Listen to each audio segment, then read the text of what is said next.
Innovate Award, a prestigious award in UK. We have Mr. Hafid Oubrik, the Director Payments, Payment Systems, Operations and Development from Central Bank of UAE. Thank you for sparing time from his busy schedule. He's responsible for managing the department and ensuring smooth functioning of payments operation in Central Bank of UAE, and has been involved in very key projects, turnkey projects also in this field, especially.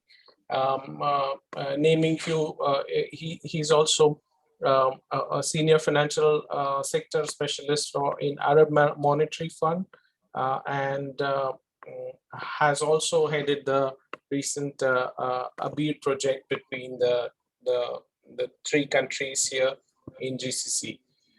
Then we have Mr. Afzal Ibrahim. He's a Vice President Research and Development and Head of Future Labs at one of the very dynamic institution of UAE, that's the Emirates NBD Bank. Afzal is a financial technologist with over 15 years of experience creating synergies between business and technology. One of the unique thing about his bank is, I believe, they are pioneers in introducing latest technology in UAE, and I'm sure he would throw light on most of these initiatives that his bank has launched. I'll just briefly introduce Dr. Paul. He's not. He'll be joining us very soon. He's a consulting partner from Deloitte China and Deloitte's Asia Pacific Blockchain Lab leader. He's based in Hong Kong and has over 20 years of experience. He shall be joining us a bit late over a period of time. So with this, let me open the session and probably begin with asking this question about, so there's a lot of hype about blockchain and distributed ledger, Bitcoin, a lot of these things. So one of the questions that comes in minds of people, and anyone, one of you could answer this, is are these first of all, what is the difference between these three things, and blockchain, distributed ledger, and Bitcoins, and what is your take on it? So do you want me to? I mean, perhaps I could go first, given that I'm a layperson for these purposes, and the technologists can tell me if I'm simplifying it too much. But I have to explain a lot to other lawyers what the differences are, and so I try and draw it back to the basics. So from my take, all blockchain there's a range of blockchain technologies now in use, and all blockchain technologies are distributed ledger technologies, but not all distributed ledger technologies are blockchains. A lot of the blockchains we talk about in the market actually don't use blocks at all. So but it's kind of in the same way as a lot of the time you talk about AI technologies, but really it's a suite of data science tools. Here, blockchain is referring to a range of technologies that people are using, which are similar. Bitcoin is an application that sits on a blockchain. So like email is an application of the internet, Bitcoin is an application of blockchain. But obviously today we're talking about applications beyond cryptocurrencies, and the real, I guess the breakthrough around blockchain was that Bitcoin showed us what was possible around this technology, but a lot of the interest in financial services goes beyond crypto assets. But please tell me, Afzal and Hafid, if that's too basic. Right. It's well summarized, right? I mean, and it's quite often, people use the DLT and blockchain very interchangeably, but But I think DLT is a broader term, right? It's a wider term to encompass the digital or the database. It's a distributed database tech. And rightly said, blockchain is inherited from a DLT, or it's a child of DLT. And yes, Bitcoin is a child of blockchain, right? So that's how it is being positioned. It's rightly explained. Yeah. If you allow me, Dr. Suyash, first thank you to the Emirates Institute for the invitation. I'm very pleased to be here. Yeah, I totally agree with Sue and Afzal. That's a very let's say simple way of explaining it as well. I think yes, you are right that in a way people tends to confuse between the technology and the application itself or the asset itself. So and Sue has clearly mentioned the difference between the two. So in terms of assets, whether it's Bitcoin or is it a digital currency, cryptocurrency, a virtual asset, we are even talking about stable coins, about CBDC, central bank digital currency. So this is a different probably topic. Of course, there is some sort of relation with the technology being used, which is the DLT versus blockchain, but still these are assets that can be used for a certain purpose. Is it for investment? Is it to be taken as security, as a commodity? Is it for payment? Is it so? Depending on the use of these assets, then this can be classified in a certain way. But this distinction between the asset and the technology, as you has mentioned, should be very clear in the mind of people, because the asset itself will involve many other aspects. Who issues these assets, how these assets are being traded between institutions, who is regulating this, who is authorizing this. So a lot of questions around the assets, while the technology remains the technology with the differences between DLT and blockchain, as Sue has clearly mentioned. Thank you. So can I say that maybe distributed ledger is the platform, and these Bitcoin and other things that are issued are issued on these platforms? Would that be correct to interpret? Yeah, it's just one application of that, but in financial services, obviously, there's use of the technology for broader purposes around sort of infrastructure applications and other applications too. So if you look at that history, it's interesting, right? I think the concept of decentralized databases, so distributed database, was there from 85, I understand, right? It's a big technology, right? But I think inherited from that around 2010, 2008, 2010, where, considering there's a lot of organizations are working together, they created the concept called sort of a DLT, which is distributed ledger technology itself, right? So you're right. It's a broader term, and blockchain is just built on top of it, right? Or you can call it a platform or a tech stack or a practice by itself. And yes, and Bitcoin is a child of, and as again I say that it's a child. It's an implementation of blockchain, by the way, where the blockchain is an implementation of the DLT. So yeah, right. That's pretty easy way to put together, by the way. Yeah, right. So with this, probably, Afzal, I would like to ask you this question. So what are the use cases of distributed ledger in banking and insurance sector, or in financial sector in general? If you could share some of this. Yeah. So again, right, not necessary that every use case, or everything that you can just do it on blockchain, right? I think identifying the right use case is so critical, by the way. So one of the critical attribute that typically that we should follow is, say, for example, identify use case where multiple parties or multiple organization or multiple entities or multiple infrastructures have to come together and talk each other, right? And then in the real world, if you look at it, for example, trade, right? There's a lot of parties involved in a trade platform, right? There are logistics partners, there are banks, there are ports. And in the real world, what is happening, there's always a form of consensus is happening between them.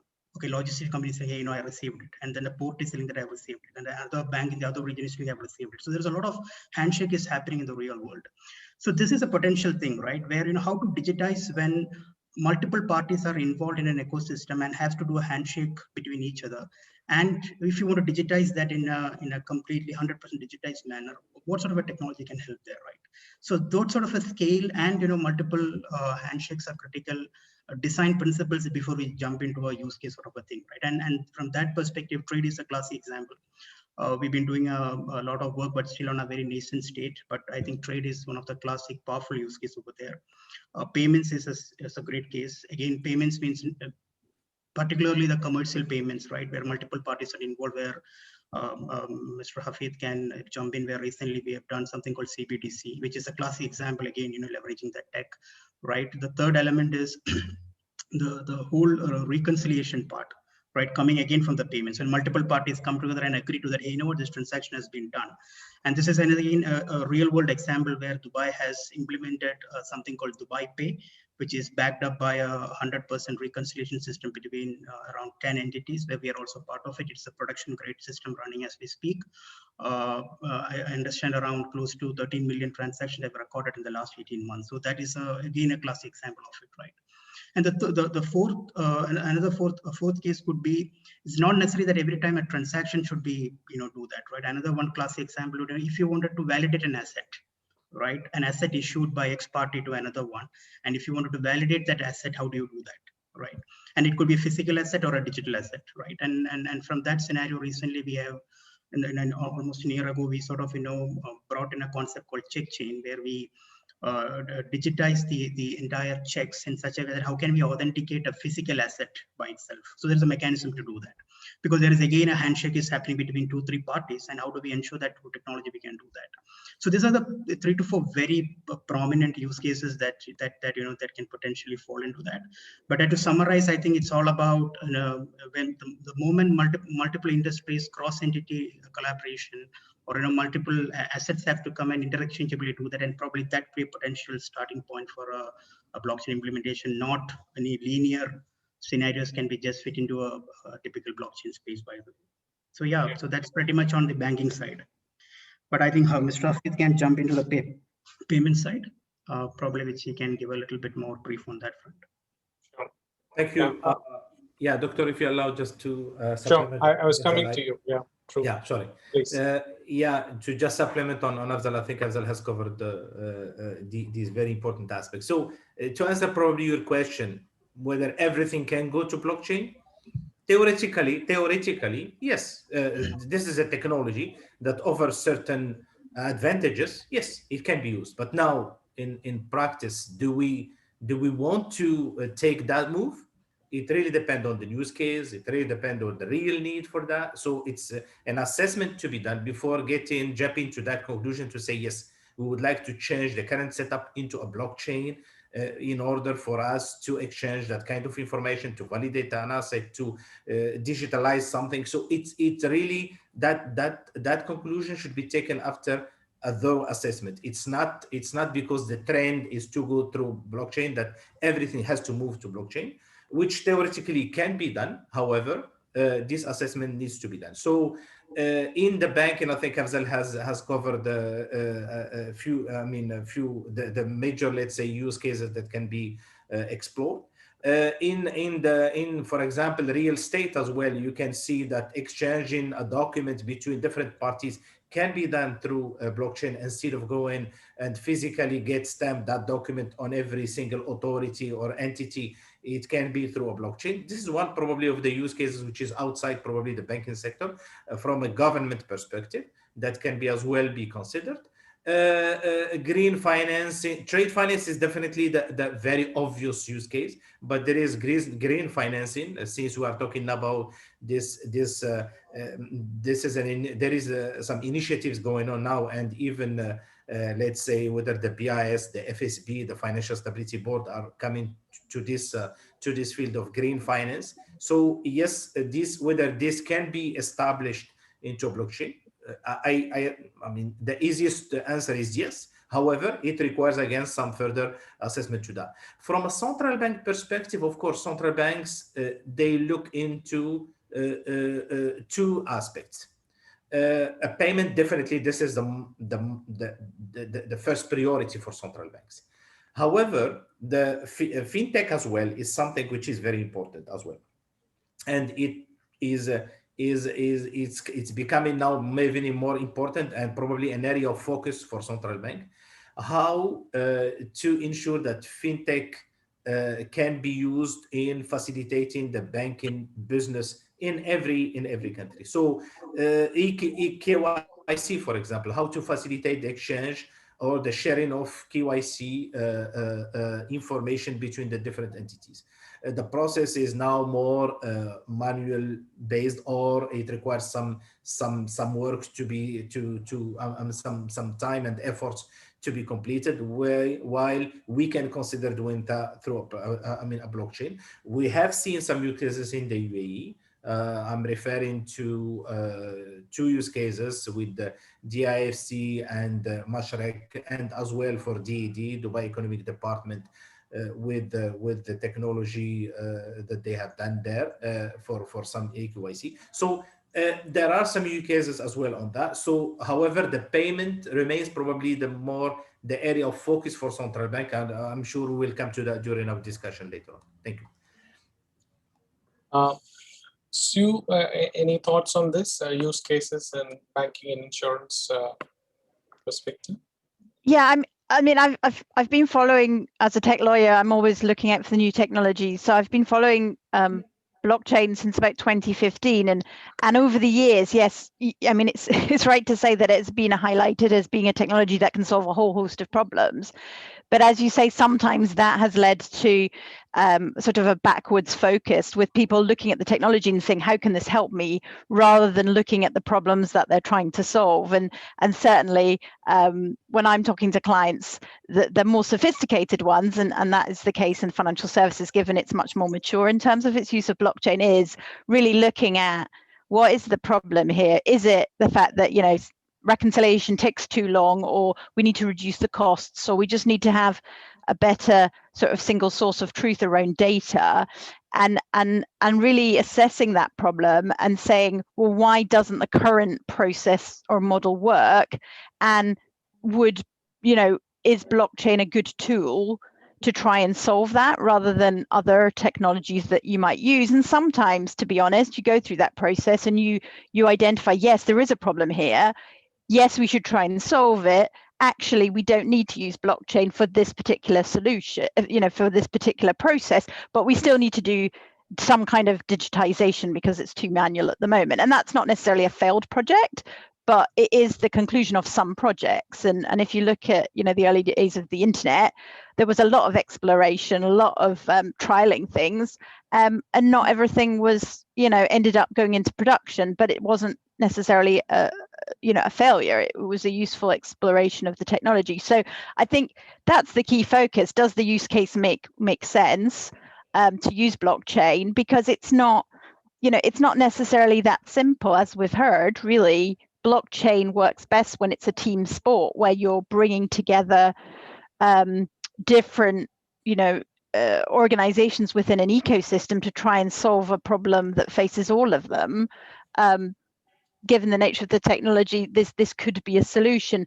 But because of that, these projects can take a long time to come to fruition. It takes time to bring a range of different parties together, particularly if they're trying to do something very ambitious to transform an area of a regulated sector like financial institutions. So that's kind of the key message that I see from my clients who are involved in this space, is you've got to be in it for the long haul. There's not necessarily going to be quick wins here. It's, if you're trying to do something really ambitious and transformative, it's going to take quite a long time, years, and it's going to take quite a lot of time and investment. And, it's sometimes you start these projects, these consortia, and down the line you figure actually there is an easier way to deal with this. So you may end up not using blockchain, but I think that's certainly where the greatest promise is, as Hafid and Afzal said, is where you identify a challenge like clearance and settlement or trade finance or KYC, and you try and solve it using this useful technology.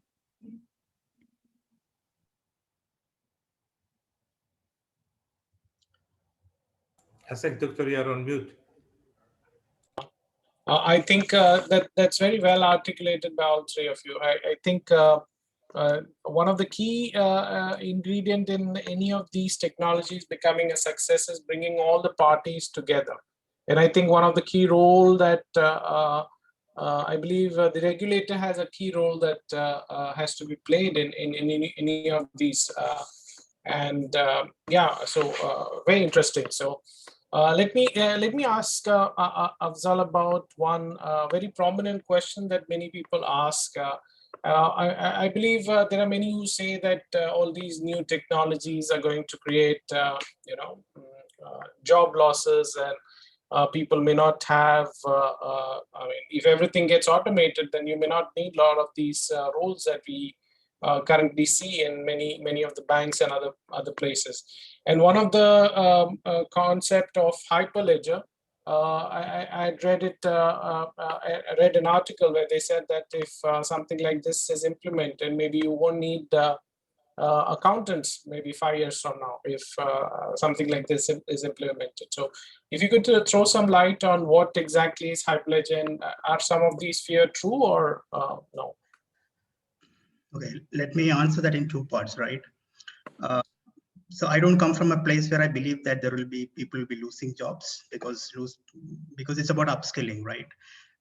For example, even if you take the blockchain as a technology, right? It has got two components. The technology component is what we're talking about in terms of how you build the technology using Ethereum, Hyperledger, or whatever. We'll come to that part. But there is a business side to it, right? Because to build a distributed ecosystem, distributed collaborative ecosystem between multiple enterprises, you need people who, the first and foremost thing, there's a form of incentivization and there is a form of a policy procedures working around it. Who designs that, right? So you need to have experts in economists, accountants, people who understands the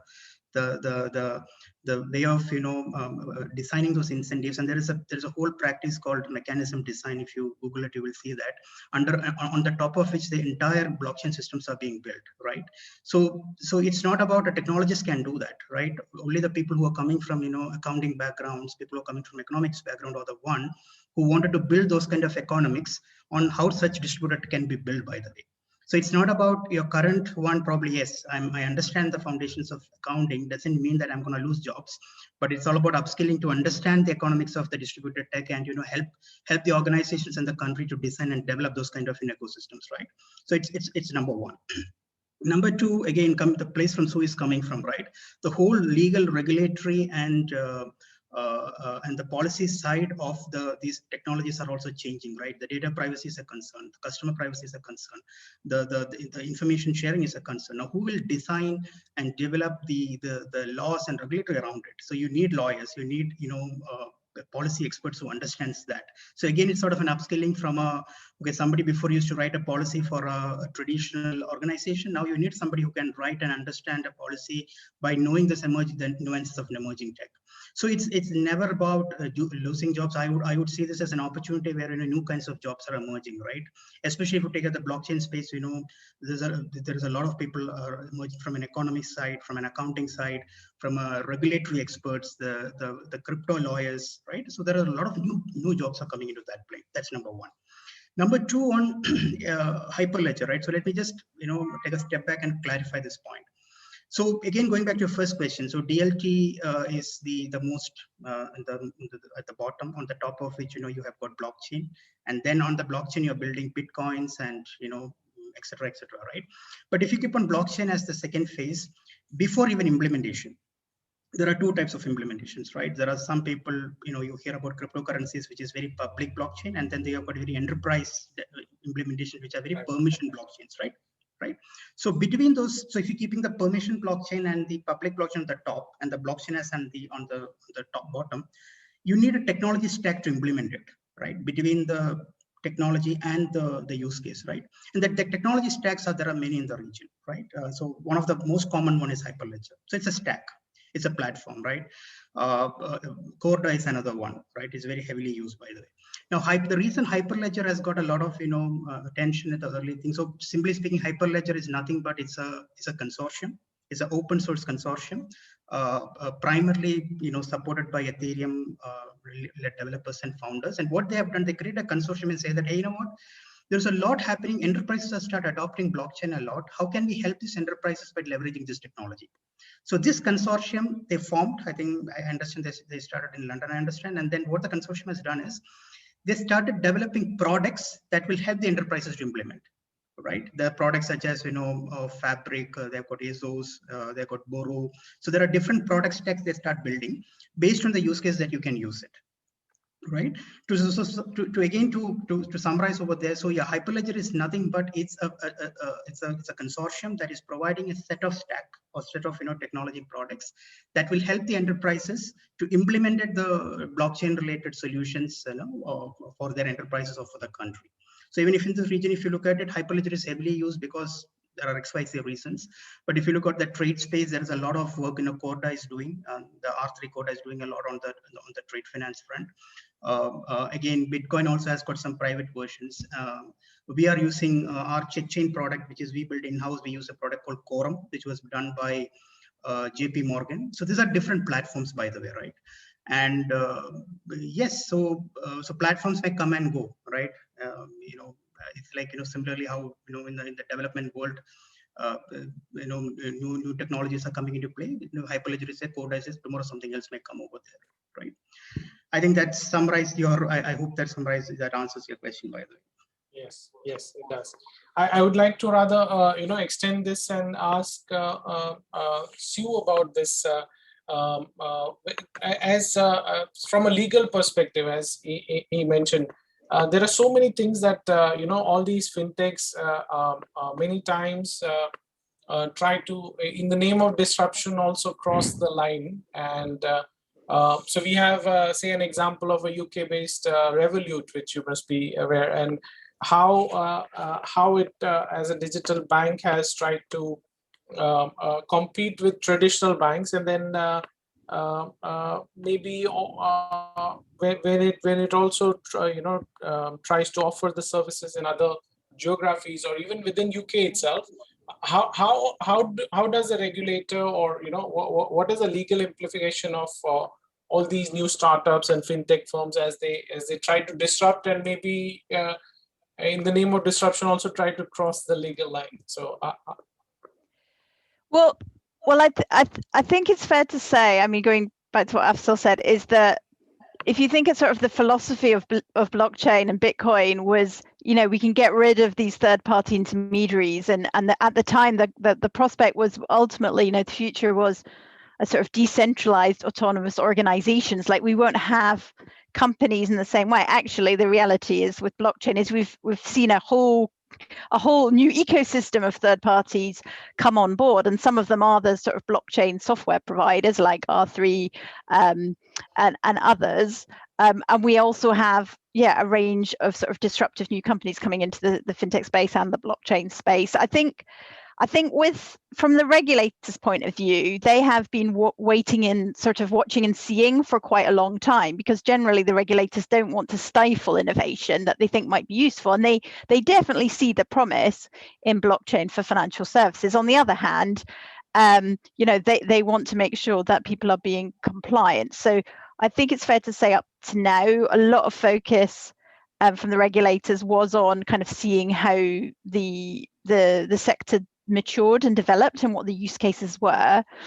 On the other hand, a lot of the sort of regulatory action up to now has been around crypto, because they've seen the potential harms and issues around crypto. But if we put crypto to one side, I think we're still in this category where, a lot of regulation is not specific to a technology, like it's deliberately technology neutral. So what the regulators would be saying is, and lawyers are looking at what people are doing, looking at these use cases and saying, okay, what is actually happening here, and how does this align with the law? So for example, a few years ago, a company came to us and said, we want to create a decentralized derivatives trading platform. The law at the time doesn't really envisage having a decentralized derivatives trading platform. So you have to take the use case and look at existing law and try and figure out, where would this fit in? Is this something that would be subject to MiFID? In which case, how do we, what analogies do we have to do to make sure that this falls within the rules, because I think you're right in terms of some startups I've met over the years have thought, I'm just outside the regulatory regime altogether, and that's not necessarily the case. You have to really look at it's not like there's a vacuum of law. There is existing law, and that existing law might apply to what you're doing, but you really have to look at what is involved. I think you mentioned somebody mentioned data privacy earlier, or data protection earlier, and it's definitely one area where people come to me and say, how on earth can blockchain be compatible with like GDPR? Because GDPR says, you should be able to get rid of information over time. You shouldn't hold on to data longer than you need it. Blockchain says, data is immutable. Once it's in the record, it's very difficult to remove it. So how do you reconcile these two potentially competing issues? And I will usually say to them, well, it kind of depends what you're doing in terms of how much of a risk that is. If you're using blockchain to create a KYC AML platform, then data protection is definitely going to be an issue that you're going to have to sort of design around and make sure you're compliant. If you're using blockchain for trade finance or supply chain, when it's about moving widgets or marine cargo around the world, data privacy is not going to be one of your key regulatory issues. So it is really looking at what people are trying to achieve. But I think you're right in that you can't think just because there is no law of blockchain that there is no law, because financial services rules will apply, and the regulator will always want to try and get hold of somebody to regulate for policy, and consumer protection reasons.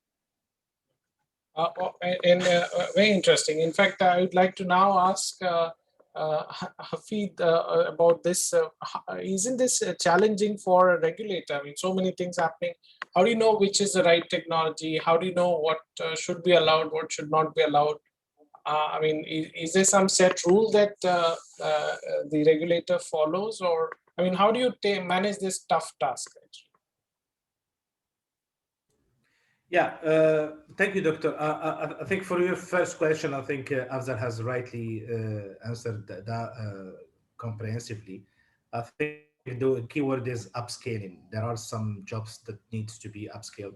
There are some new jobs that will emerge, definitely. And let's say people needs to accommodate to that and to let's say enhance their skills and improve their skills. Let's say to be able to catch up with these new technologies and be able to play a key role in that in this field. To your question now, as you said, at the end, the regulator, of course, we are about to issue regulation, and we are, let's say, we have laws in place, and we need to see how this regulation can be drafted in a way to be in compliance with the law and to facilitate the technology. So that's the key challenge. You have technology that when you talk to, let's say, chief technology officer or his team, his or her team, definitely the ambition is there to use the technology for different purposes, while the law probably is much more strict in terms of any data sharing or any kind of action to be done on the data. So, and the regulator needs to find what is the right balance that can allow to facilitate the use of technologies without, let's say, while ensuring that we are in full compliance with whatever the provision of the law. So, at that time, the regulation that should come and be drafted by the regulators is to find how this the two aspects can be, let's say, can fit in without any issue between between the two. It is a challenge. It is really a challenge. I mean, I need to realize that, and we need to realize that there is a challenge there. But hopefully, with the proof of concept that central banks have been doing, the issues are identified, the solutions are being designed in a way to solve these issues, and at the same time, it's a learning journey for central banks and for all the other stakeholders to know how to draft the regulation properly in a way that can cover these issues while at the same time ensure that the customer data is being protected, that the interest of the customers are being protected. There is no risk that we are bringing to the, let's say, to the industry, that there is a sound risk management policy around everything. That so all of these are being now, I wouldn't say discovered, but are being experimented through the different proof of concept that central banks have been doing around the world. I think we will come to that later on in our discussion. Thank you. Thank you. Welcome, Dr. Paul. I think he's here. I would like to ask Dr. Paul this question about distributed ledger and how, especially from since you also have worked in the Asia Pacific region, is there a so first, with regards to maybe trade finance, if you could throw some light on distributed ledger and its use cases. And second, do you think that if a particular platform is endorsed by, say, for trade finance especially, is endorsed by a regulator, then chances of it, getting accepted is higher than opposed to something which is probably just created as a startup and then being experimented. Over to you, Doctor. Sure. Thanks, Dr.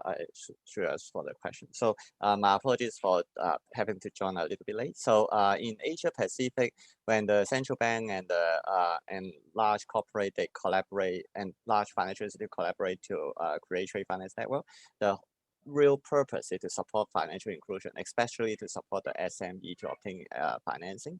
And in order to do that, they need to reduce the risk and the fraud in the ecosystem.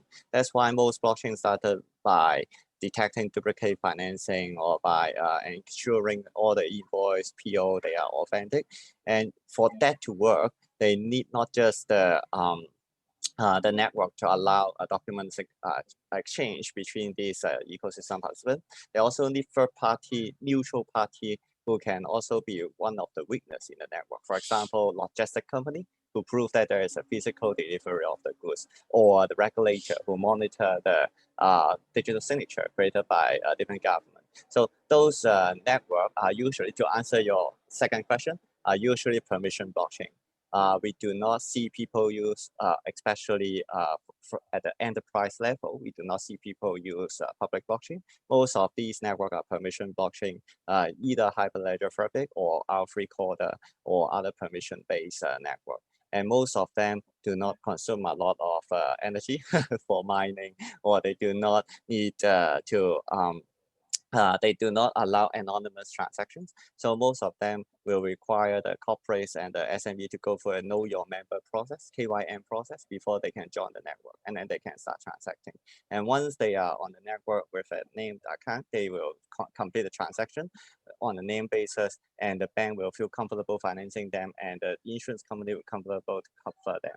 So that is what we have seen in most of the network here in Asia Pac. Okay, great. I have also read it. I am not sure whether this is true, but Afzal could probably throw some light on that. It is said that distributed ledger is hack-proof. Is this a myth, or there's some reality to it, and how? Okay, well, it's a difficult question. See, so technically, yes, it is, let me put it like this. It's not about it's unable to hack, it is difficult to hack, right? Because so by nature, it's a network. A network means assume that there are 3 participants in that network. And that means every participant has a ledger of their own, which means they have got independent copy of data, right? So if somebody has to go and accept or modify a change in one of these, node, that means it needs a consensus or a handshake between the participants.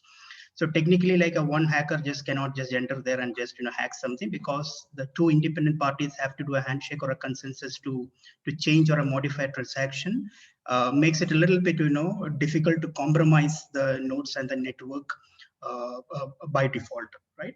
The second thing, even if somebody breaks that and tries to modify any sort of a data or information in this node, typically what happens, the validation fails, right, during the transaction, because the way blocks are being designed here is always interdependent on the other one, right, on the previous transaction.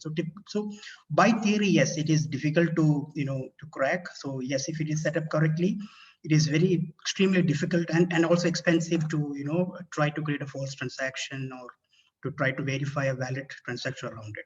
But I'll tell you why, and that does not mean it's. There are a lot of cases happened in the recent past where the systems are hackable. So let me put it in there are three primary aspects are there, right, when you're designing a blockchain system, right? Number one,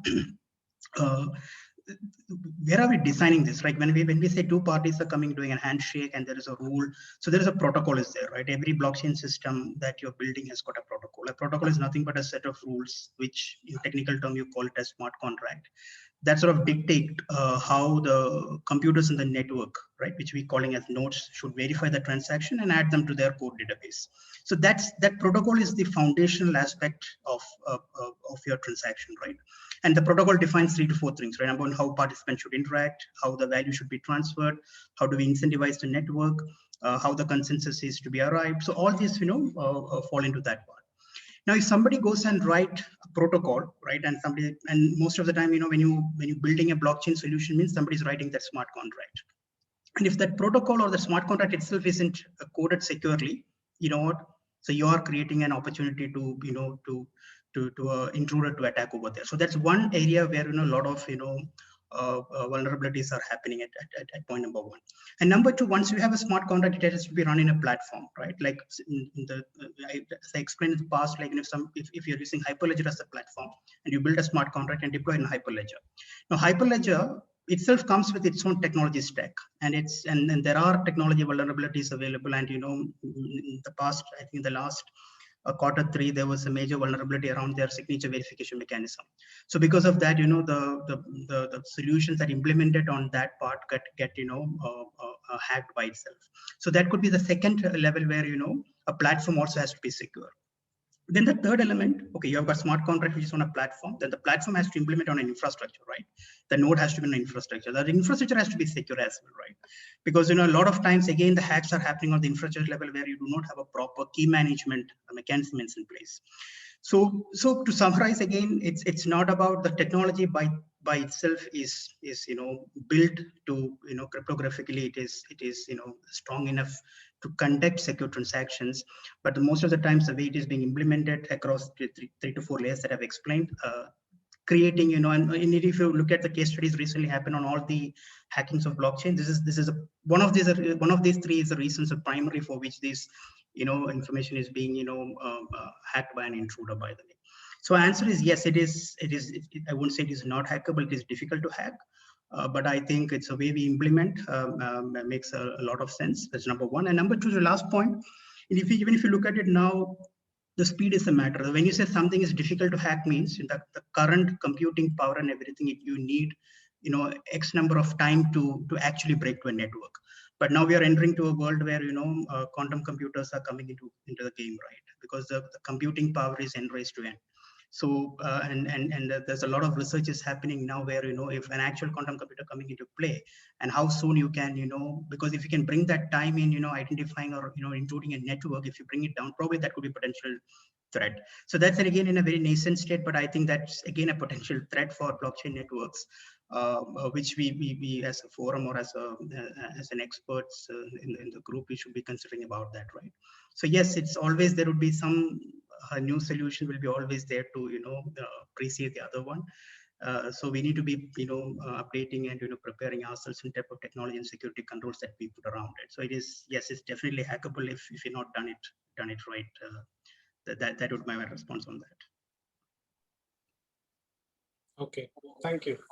So it's difficult to hack, but it can be hacked. Yeah. Okay. Sue, any thoughts on this?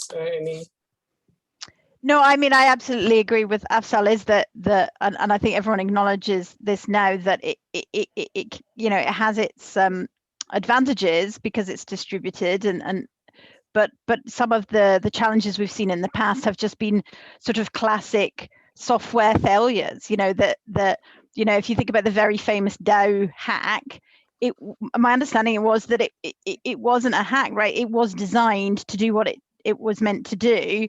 It's just that they hadn't thought through the implications of that, and somebody ended up managing to siphon off a lot of money. So the kind of, you know, I think particularly in financial services areas, right, the kind of beta launch a software product onto the market, fix problems later, doesn't really work if you're creating a platform where you're going to, you know, be running lots of transactions over. So yeah, sort of the classic, you know, lessons of testing, making sure that you identify any flaws in the code before it's launched are really, really important in this area. And I think some of the examples that we've, you know, seen in the past is where people have kind of overlooked that, because I think some of these, you know, people in the industry had noticed these problems and kind of flagged them and nobody had picked up on them. So I think it's right. You can't get complacent just because it's, you know, in theory should be more secure than other database technologies. You still have got to, you know,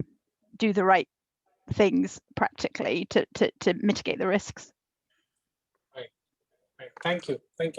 I wanted, with this, I actually wanted to connect this to many of these data privacy and related aspects. So maybe if Mr. Hafid could throw some light on this, that is there, like Europe has the GDPR kind of format. So is there some kind of such system that is there in GCC where some kind of rule is being set, which all the startups or fintech companies have to follow before when they start their operation, and to ensure that customers' data is protected, and I mean they don't just become another data set to probably churn and work on it. Sorry, I was on mute. Yeah, thank you, Doctor. At the level of GCC, if you follow the news, I think the last summit in Al-Ula in Saudi Arabia, there was some an approval to have a consumer protection law at the GCC level, which sets, let's say, the level of requirement that all GCC countries need to comply with. So yes, so to answer your question, there is now a formalized sort of law or framework, it depends how you want to call it, for a consumer protection at the level of GCC, at the regional level. But of course, this comes as an additional step where already GCC countries have their own laws for consumer protection and for to set how data is being shared and how to protect, let's say, the interest of the customers. In the UAE, we have, of course, a central bank issued recently the standards for consumer protection, as well as the regulation for consumer protection, which indeed mandates certain requirements to be there. But of course, these requirements need to be, of course, revisited when a new technology is coming, especially DLT or blockchain, which might bring some specific risk that needs to be tackled. The requirement in the regulation state that you need to have a very sound framework for consumer protection, which ensures that data related to customers is not being shared until except under certain specific circumstances or specific condition. Now, with what Sue and Afzal have been explaining, the technology can bring and can be a source of certain risk that needs to be mitigated from a solution perspective, and this as well needs to be reflected in the consumer protection. So to answer your question, yes, there are regulation around consumer protection, around protecting the data of customers. However, this is not a static document. It has to be always revisited whenever a new technology or a new kind of risk is being identified. Then this needs to be reflected in this regulation. I mean, again, I totally agree with what Sue said about the need to test and retest everything to ensure that this that any technology being used and any implementation of this technology is well done and well implemented. And that's why probably, again, I'm not advocating for proof of concept, but I believe this is a very good strategy of central banks or any other stakeholders to do proof of concept every time to ensure that whatever we are going to launch is something which has been studied properly, thoroughly tested before launching this kind of technology and and starting using it, especially when it comes to payment. Because this has financial, let's say, implication, while as well for implementation where data is being shared has as well its own negative application if something happens.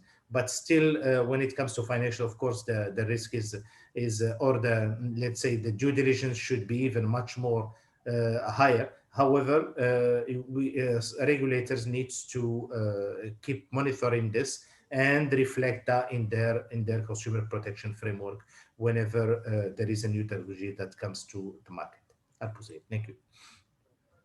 Thank you. I would I like to ask Dr. Paul about you have been in this space of consulting various organizations across the world. What do you see when you try to see with respect to maximum changes or new startups being formed or work being done, especially in the space of distributed ledger? So which country is probably contributing the most? And second, if you could explain why that specific region is able to do well. So maybe let me share my perspective after working in this space for these few years. I find that the blockchain is actually, or fintech in general, is a paradigm shift. It's a shift from competition to collaboration. It becomes very difficult to say that which country adopt blockchain faster or which one country is slower, which industry is better for blockchain or which one is not. Because when we look at a typical supply chain blockchain network, it has already got everyone in the network. It's corporate, logistic, banks, insurance, everyone is in the same network. So and a lot of times those are cross-border. So if we do not have this paradigm shift, thinking about how to collaborate cross-industry, cross-border, it becomes very difficult to realize the value of this kind of technology. And because of that, it sometimes becomes hard to say which one is fostering this. But you mentioned about startup, which I also want to give a side note. It becomes harder and harder for startup to create a truly global blockchain network because it is easy to create a blockchain solution.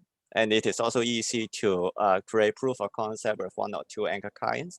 But when you expand that and scale it up to a larger ecosystem, we need to spend a lot of time on governance model, commercial model to get compliance, regulator blessing like Hafid's blessing in this network. So there are a lot of challenge in moving something from POC to production. And when there's a cross-border, multiple jurisdiction involved, the political pressure is also not small. So sometimes when you do something like recently, like UE has joined the BIS CBDC network, which is announced. So that will require someone like BIS to facilitate. And it's not something which a startup, even someone like Ripple as big as them, they cannot facilitate this kind of network. So that's just my 2 cents. Thank you. I would now like to ask Mr. Hafid about the most read project, and which even I sometimes quote in my trainings about the Eibfs project. So if you could throw some light on it and explain what was the genesis of it, and yes.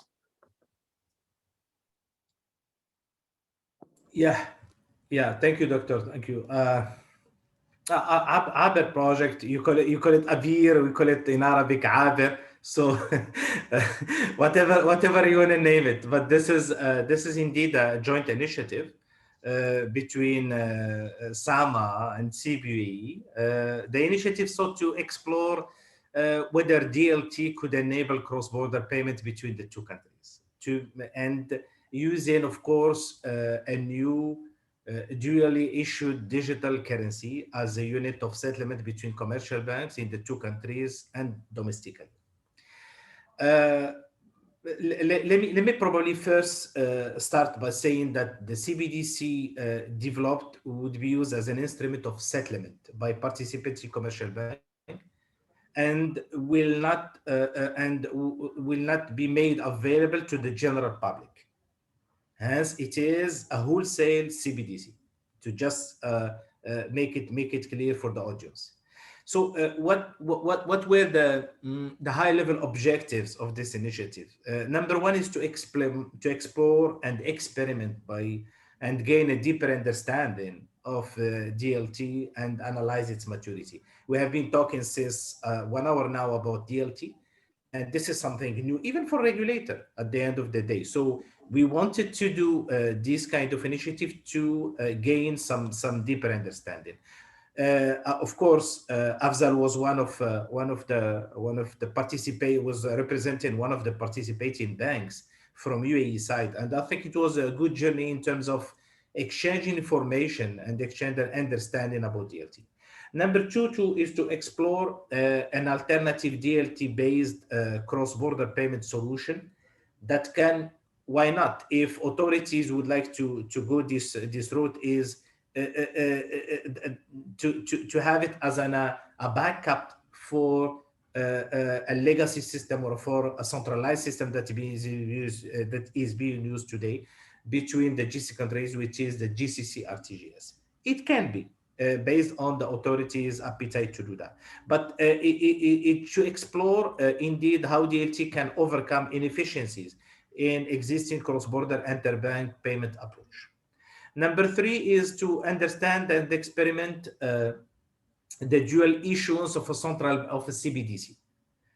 We have seen multiple POC where the CBDC has been issued by one entity. Now we are talking about two authorities issuing the single, a unified CBDC. And of course, to benchmark the finding against those of other central banks. So those were the high-level objectives of the Oubrik project.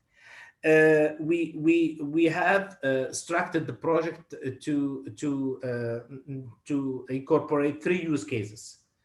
Number one is use case one, to explore the cross-border between the SAMA and CBE. That's use case one. Use case two was to explore the domestic, whether from UAE side or from KSA side, the domestic settlement between the commercial banks and CBE, as well from SAMA as well, SAMA with its own three commercial banks.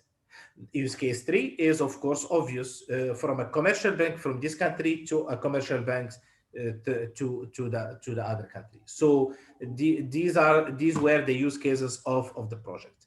The project, as Afzal was mentioning before, the implementation was based or was guided by few key principles. Number one is that we wanted commercial banks to be active participant, which is very important in this project. They can run their local nodes on the network and engage, whether from a technical and from business perspective as well. Number two is we wanted to test again some real money between the two central banks where we have used, let's say, that in the project. This was, I think, an important element because it forced greater consideration of the non-functional aspects, such as security that would need to be addressed moving forward. And also how the system would interact with existing payment systems, such as the domestic, in our case in the UAE, it's the domestic UAFTS. In SAMA's context is the Sharia. The third key principle is to rather than simply replicate the way in which conventional payment system work, the project aims at to explore how such system can leverage, how DLT can leverage the unique characteristic, or how the payment system can leverage the unique characteristic of a DLT to drive greater level of distribution. I think by doing that, our motivation were to have a truly decentralized solution, would increase the architecture resilience, the architectural resilience of a mission-critical financial system. The objective is as well aligned with the cross-border focus of the project as well, and the solution that does not realize this objective will not benefit from one of the distinguishing and unique qualities of blockchain technology. So we wanted really to benefit from this advantage, or the different quality of a DLT. Number 4 is was probably the most important one, is that the vision of the project Eibfs was to create a central bank digital currency that could be used for settlement of cross-border payment obligation between commercial banks. We believe that this is a very important step, especially in the GCC region, where there is a substantial intra-region trade and movement of citizens and residents. So this could address an efficiency in the existing correspondent banking-based payment system that often results in delays and required commercial banks to maintain substantial nostro account with their correspondent bank. So I think the project Eibfs, by doing that, has ensured that the movement of funds will be done in real time without the need for the commercials to have correspondent nostro account in each country. And probably this is one unique aspect for the project Eibfs if you compare it with other projects, because other CBDC experiments involve 2 central banks, yes, but the requirement of having a single network and a single digital currency for settlement for cross-border, I think it's a unique aspect of project Eibfs, as far as I know, I know from the market. Doctor, if you ask me about let's say the conclusion, I think that the project confirmed, definitely, at least to us, that a cross-border dual issued currency was technically viable, and that it was possible to design distributed payment system that offers the 2 countries significant improvement over centralized payment system in terms of architectural resilience. I think as well, from a project perspective, we had some key requirements that were all met, including complex requirement around privacy, decentralization, as well as some requirement related to mitigated economic risks, such as central bank visibility of money supply, and the traceability of issued currency. In terms of the performance, we've set some performance objective, I think were met as part of this POC.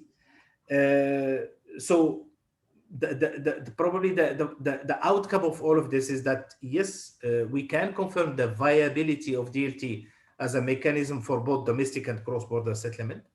And we can confirm as well the technical viability of a single digital currency issued by both central banks. However, having said that, I think there are in terms of future work, I think there are many directions that this project can evolve towards. I think number 1 is it could provide the basis for a backup of domestic and regional RTGS, as I mentioned before. I think number 2 is by offering a DLT-based payment rails, that there is a possibility to expand DVP, delivery versus payment scenarios, such as using the Eibfs network as a means of settlement for other forms of transaction. in the bond market or in dematerialized assets. Number three is that there is a policy for extending it geographically to include regional and other international central banks, or linking, heterogeneous network together. And this is one of the question for this webinar, is that how the technology can be interoperable. You are using Hyperledger Fabric, they are using R3 Corda. Whether this can connect later on, this is probably a question mark. I don't know if Paul, probably Afzal can as well cover. So this is a nutshell, some kind. I wanted to share some, let's say, aspects related to this project. Of course, the final report was shared, and this is made public on our website and SAMA's website. Thank you. Thank you for giving such a comprehensive explanation for this. Going forward, probably, anyone of the panelists could help me understand or answer. Going forward, do you think there would be this a kind of a fight? I read one book called Business of Platforms.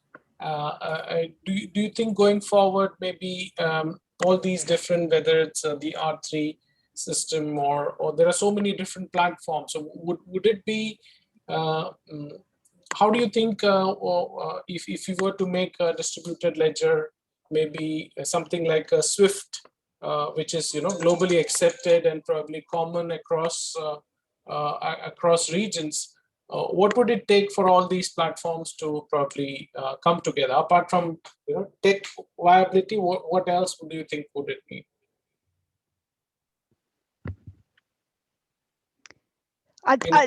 Yeah, I mean, for me, I suppose it's differentiating, again, the platform from the use case. I think absolutely creating industry utilities is what a lot of people are trying to do for different use cases in different sectors.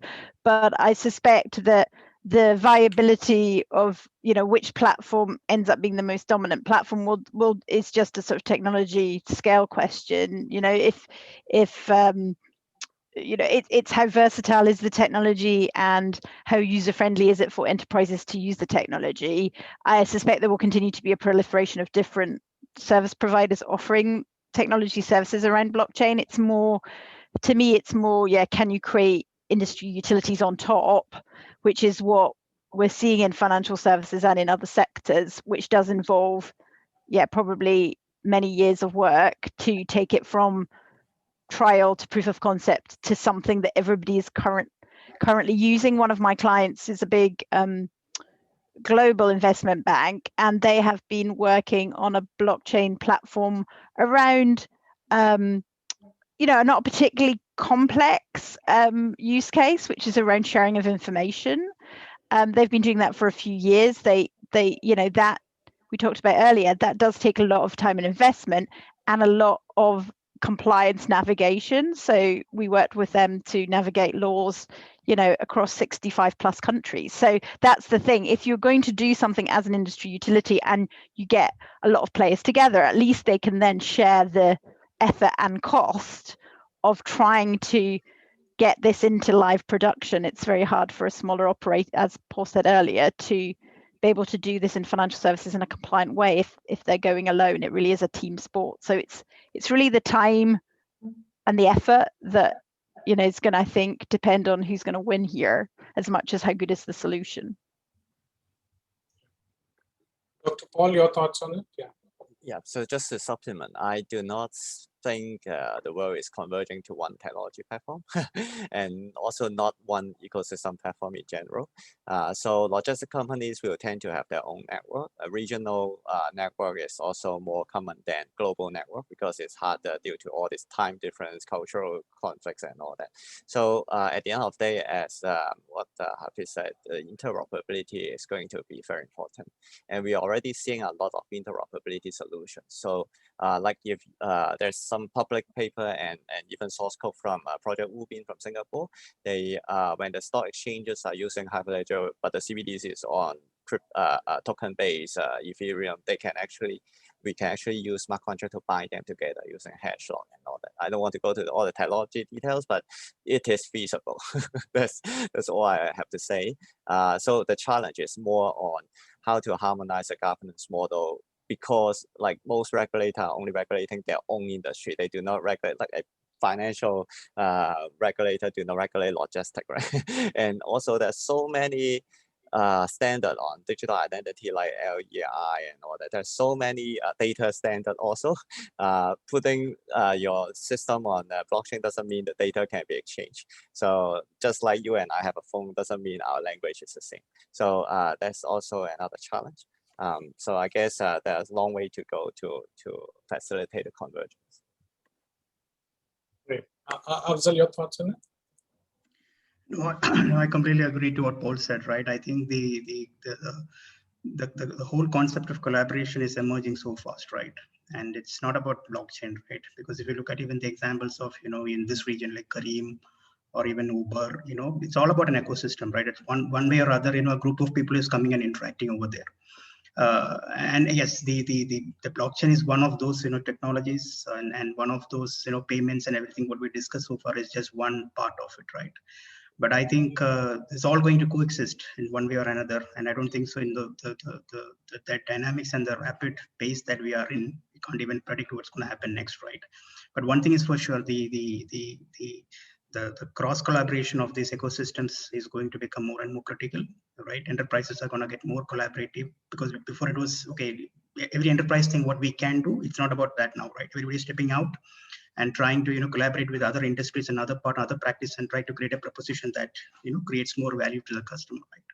So yes, so it's going to be an ecosystem play, and yeah, it's going to be an evolving scene, as we speak. Right.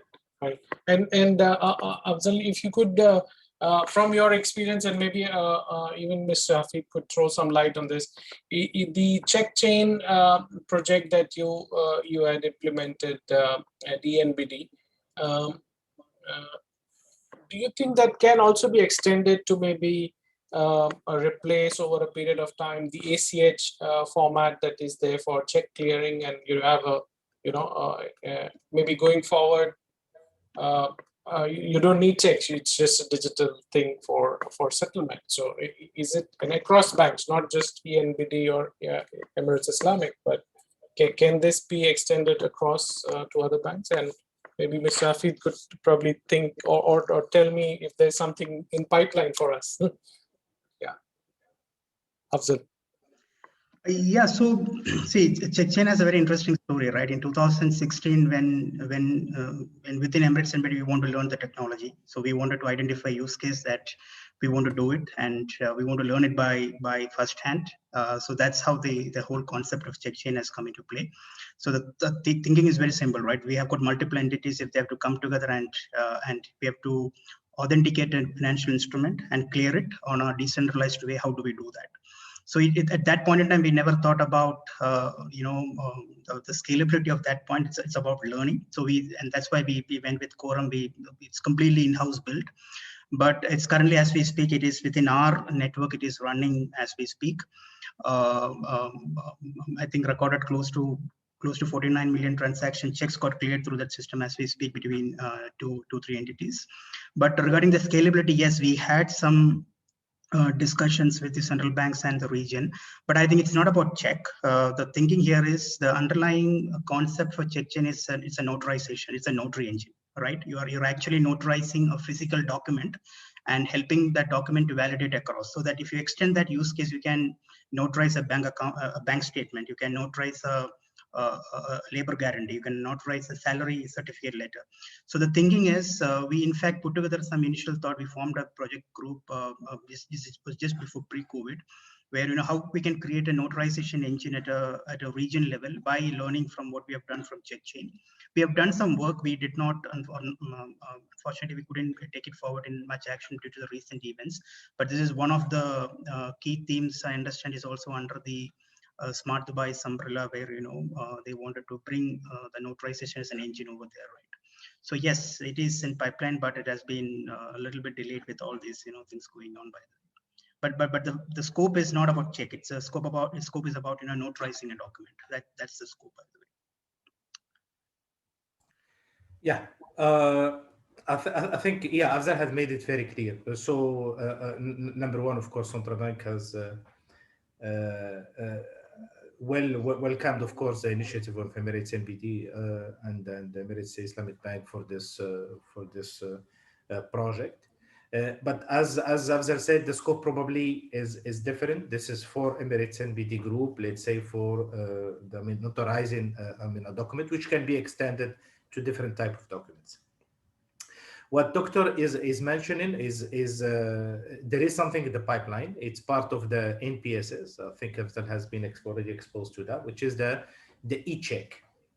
And here we are changing the philosophy.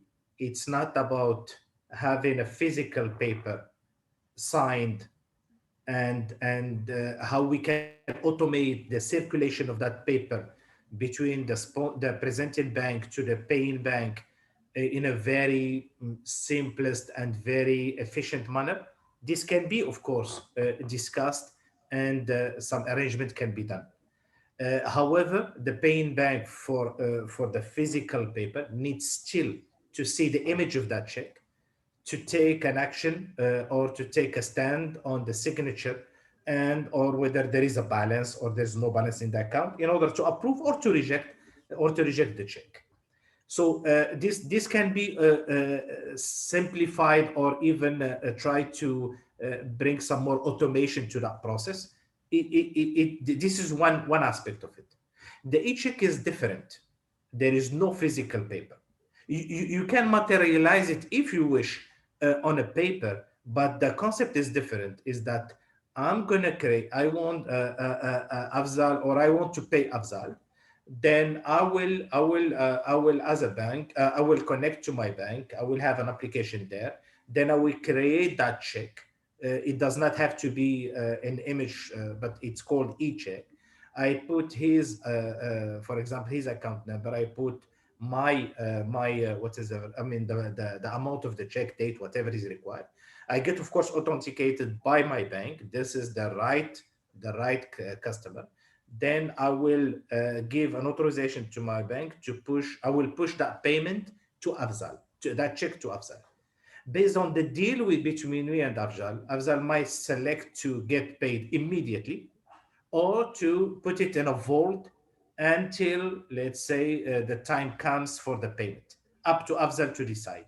Then and at that time, then Afzal, or he can put just when is the payment date, and the bank automatically on that day will just require the funds from from my bank to be pushed.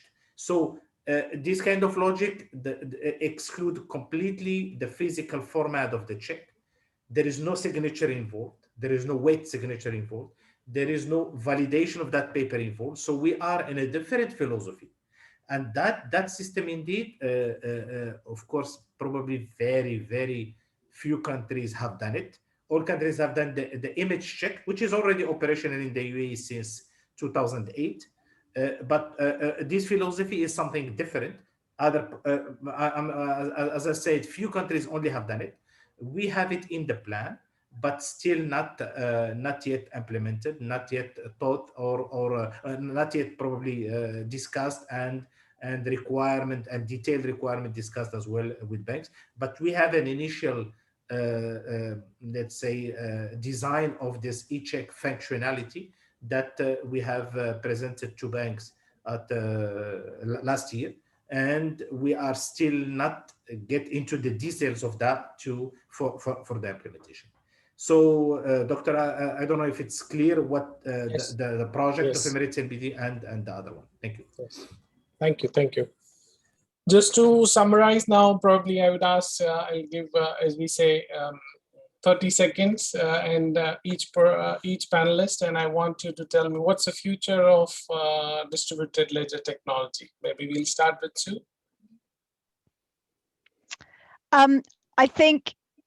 Ultimately, I think we will stop talking about blockchain as more and more blockchain is being used in sort of, in production, because we don't all now spend hours talking about well, maybe we do, but as much about cloud now that we see people using the technology. So I think this still shows that it's at fairly early stage of maturity and adoption, but it's definitely, from my view, moving in the direction of being used in to really solve problems, and that's what it should be. I think some of the hype going away is helpful to actual proper adoption of the technology for sensible purposes.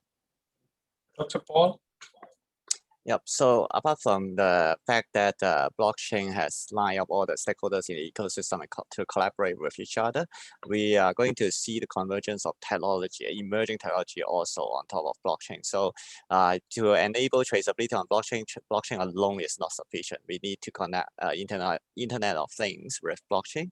And then to facilitate financial inclusion, we also need to use AI engine to process the big data collected by blockchain and generate some kind of big data credit score for SMEs. So there are a lot of new emerging technologies being integrated together with blockchain and make it a total solution. So I agree with Sue that we are moving beyond blockchain nowadays, and we are trying to make more value out of all the investment we have done in the past few years. Afzal?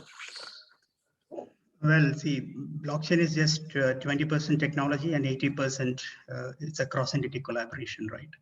So it's all about, we have to be more open, transparent, and in terms of defining those policies and procedures and how soon we can do that so that we can really leverage the power of the technology. So I think that's the future. And as we say, the final word is of the regulator. So, Mr. Hafid. You are giving me the hard question, Doctor. Of course, I cannot agree more with all what has been said. This technology is coming definitely, whether we like it or we don't like it as regulators. It is coming, and we of course welcome the innovative way that this technology is bringing to the market. We are sure all the regulators believe on this technology and believe that this can help solving certain issues in the banking business. However, as a regulator, we always get the hat of being not conservative, but to be very cautious in interacting with any new technology. So regulators all over the world needs to have this confidence that this technology will not bring any risk, that consumer data, consumer interests are being well protected, that whatever, let's say, the industry would like to do in solving the issues, they need to do it in the light of the laws and regulation that's in place. Of course, this is as well put some more challenge on regulators because they need to accommodate the regulation to ensure they are in line with this technology and they can facilitate and promote these technologies. So I think we are going towards a very challenging time for everyone. Thank you. Thank you. Thank you. Over to you, Phoebe. I think you're on mute.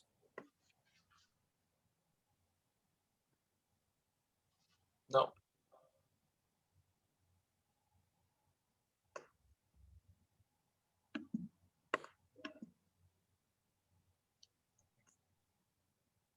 Okay, I will. Okay, I think he has some challenges, technical glitch, I would say. But anyway, I would like to thank all of you for sparing your valuable time and giving your wonderful insight on this topic. And it was indeed a very interesting conversation we had. And thank you on behalf of EIBFS. And we in fact incorporated questions of the audience while we were curating the entire session. So we did not have a separate 20 minutes for that. So, but a wonderful audience questions that we got. So thank you to all the audience as well. And thank you. Yeah. Take care. Thank you. Thank you. Thank you.